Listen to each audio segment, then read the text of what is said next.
We have a statement that we want to issue today following the general elections that were held in our country. Today, I want to address my fellow Kenyans and the international community about the 2022 Kenyan elections and the role of the Independent Election and Boundaries Commission, the IEBC, the body mandated by the Constitution and the law to conduct and manage elections. On August 9th, 2022, millions of Kenyans turned out in large numbers in an attempt to choose their leaders at the national, county, and local levels after long and generally peaceful campaigns. But yesterday, August 15th, our budding democracy suffered a major setback. As a result, Kenya faces a grave legal and political crisis as a result of the actions of Mr. Wafula Chebukati, the chairperson of the IEBC. The Constitution and our laws are clear about how the IEBC should conduct its business. There is no more important role for the IEBC than the conduct, transmission, and tallying of the presidential election. We are painfully aware of the past political biases by the IEBC that plunged this country into its darkest chapter. The terrible memory of the aftermath of the 2007 elections are still fresh in our minds. In 2017, the Supreme Court of Kenya nullified the presidential election again because of the misconduct of the IEBC. What we saw yesterday was a travesty and a blatant disregard of the Constitution and the laws of Kenya by Mr. Chebukati and a minority of IEBC commissioners.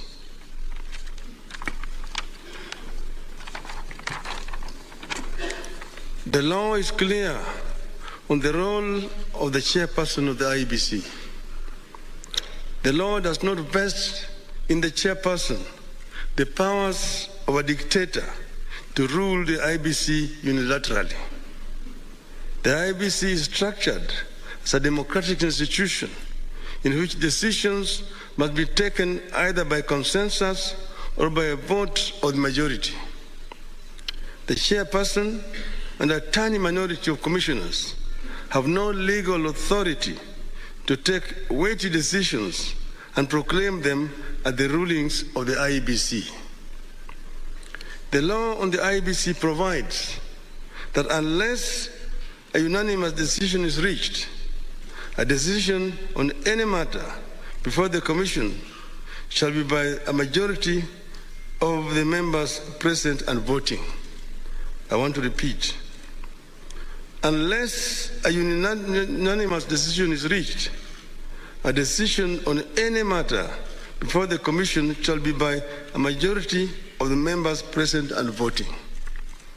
In addition, the Court of Appeal in the Maina Kiai case ruled, and I quote again, reiterate, as we conclude, that there is no doubt from the architecture of the laws we have considered that the people of Kenya did not intend to vest or concentrate such sweeping and boundless powers in one individual, that is the chairperson of the appellant.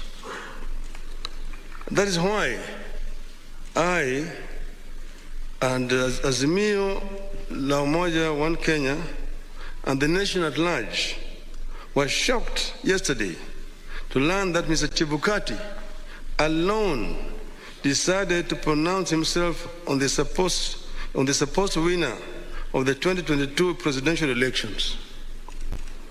We understand that only Mr. Chebukati alone had access to the tally of the presidential vote. He denied all the commissioners access to that information until he suddenly appeared before the commissioners in the late afternoon to present them with a fait accompli.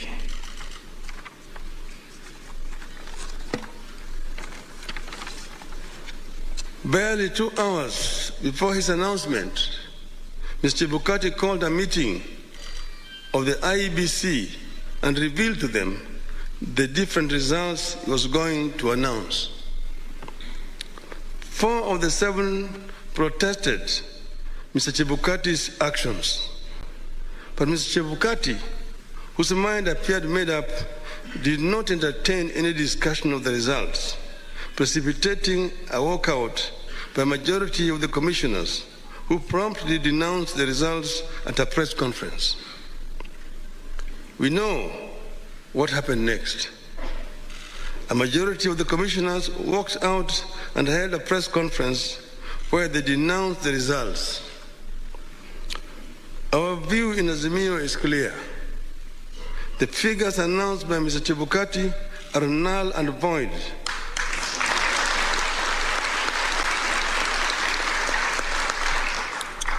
I repeat, the figures announced by Mr. Chebukati are null and void and must be quashed by a court of law.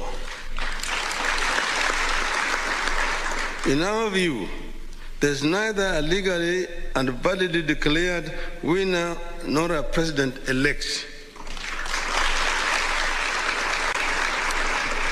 Mr. Chebukati's announcement purporting to announce a winner is a nullity. He acted with gross impunity and in total disregard of the Constitution and our laws. He could have plunged our country into chaos had our supporters not exercised great restraint. Such blatant acts of impunity can be a threat to the security of our country. It is not up to us to decide whether Mr. Chebukati has committed an offense. We leave that determination to the appropriate authorities.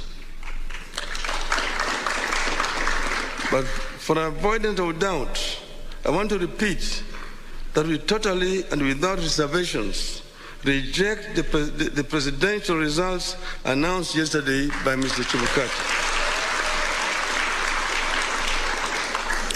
I want to commend our supporters for remaining calm and keeping the peace, and I urge them to continue to do so.